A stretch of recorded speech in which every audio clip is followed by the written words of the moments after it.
The Richest Man in Babylon endures not because it offers clever financial tricks, but because it speaks to something far more permanent than markets, technology, or economic systems: human behavior toward money.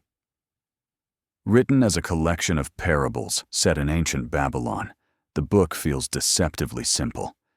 Yet beneath its archaic language lies a framework for wealth that has survived thousands of years, precisely because it does not depend on innovation. It depends on discipline, restraint, and the management of desire, the same forces that still determine financial outcomes today. At the heart of the book is the idea that wealth begins not with earning more, but with keeping part of what you earn. Arkad, the Richest Man in Babylon, teaches that paying yourself first is the foundation of prosperity.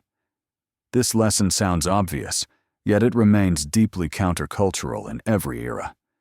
Humans naturally expand spending to match income. Babylon's wisdom recognizes this tendency and counters it with structure. Saving is not framed as deprivation, but as respect for future freedom.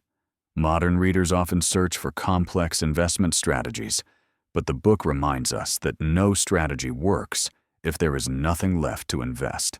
Another central teaching is the importance of controlling expenses. The book does not argue against enjoyment or comfort. It argues against unconscious spending driven by comparison and impulse. Desires, Arkad explains, multiply endlessly. Income rarely keeps pace with desire unless discipline intervenes.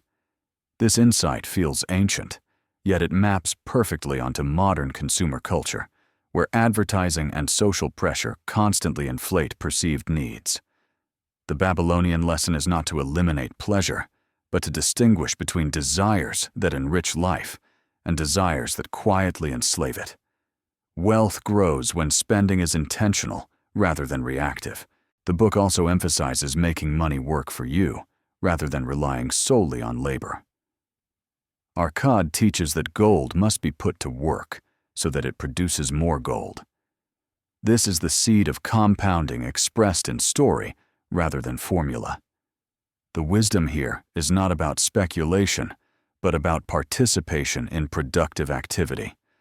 Money that sits idle loses opportunity. Money that is chased recklessly is lost. The middle path, patient investment in understandable ventures, is where prosperity accumulates.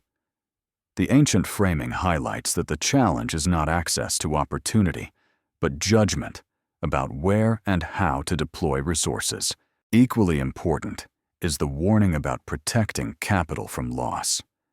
Babylon's parables repeatedly caution against schemes that promise fast returns or rely on advice from those who do not understand risk.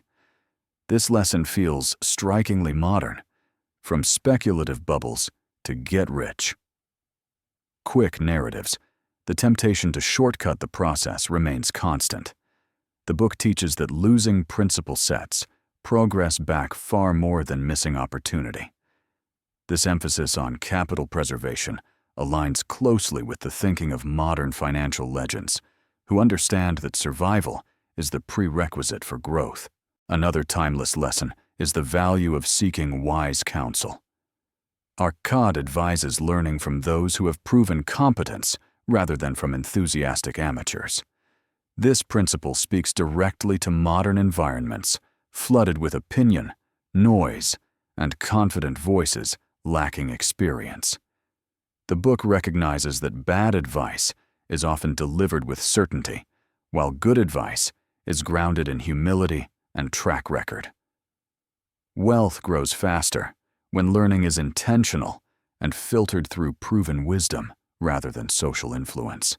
Perhaps the most subtle teaching in The Richest Man in Babylon is its focus on character before wealth. The book implies that habits create outcomes long before outcomes create comfort.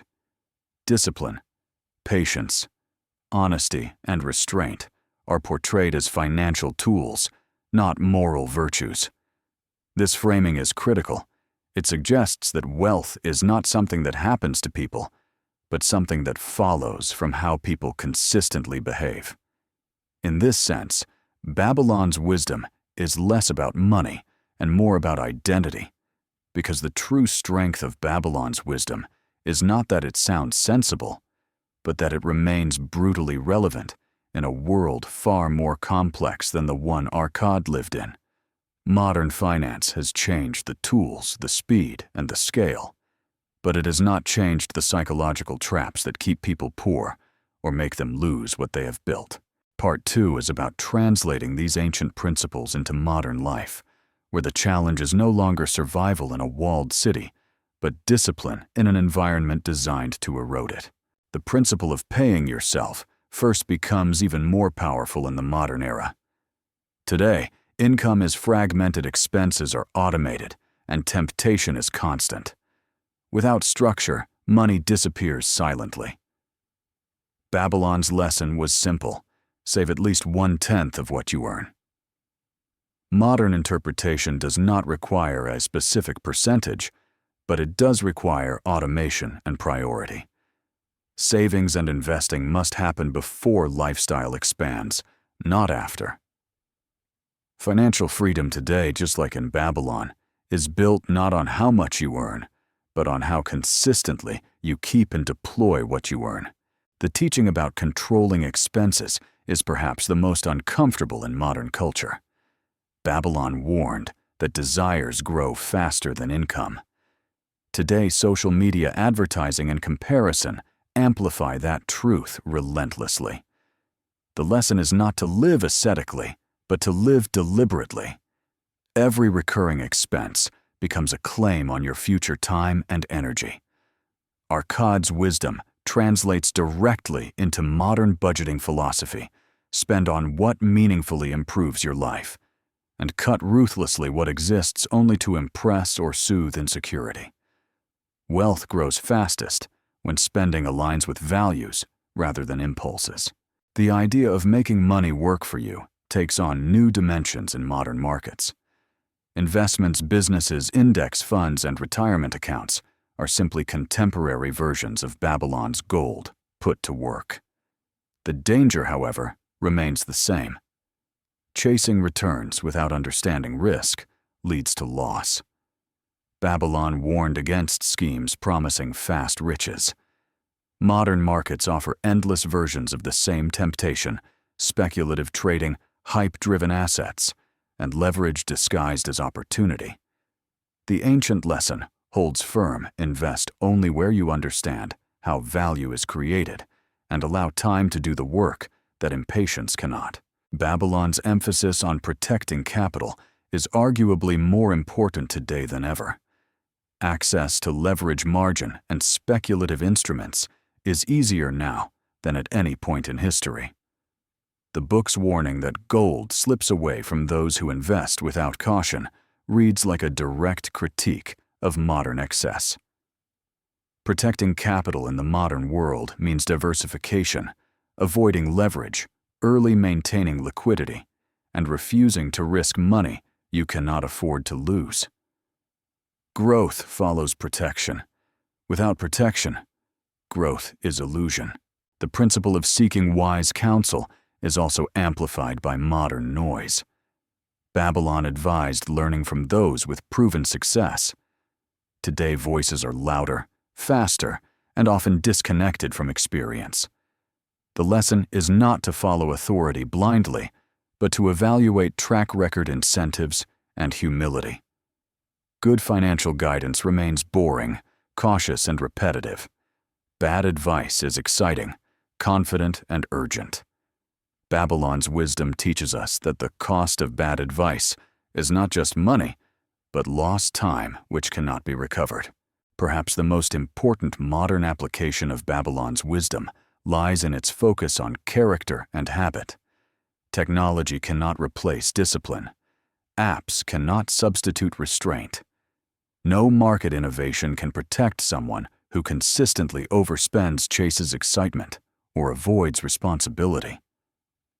Akkad's story reminds us that wealth is a reflection of daily behavior compounded over years. This is why the book remains relevant. It addresses the root, not the symptom. In modern terms, The Richest Man in Babylon is not a book about investing.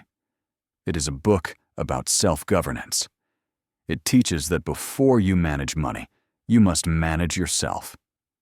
Before you seek returns, you must seek control. And before you chase freedom, you must build stability. These truths do not expire because they are not economic. They are human, and this is where the story ultimately settles. Babylon's ancient wisdom survives because it does not promise shortcuts. It promises alignment. Alignment between income and discipline, between desire and restraint, between effort and patience. In a world obsessed with speed, the book teaches slowness. In a world obsessed with more, it teaches enough. And in a world searching for complex answers, it reminds us that lasting wealth is built the same way it always has been, by respecting time, protecting what you earn, and allowing disciplined behavior to compound quietly in the background of a well-lived life.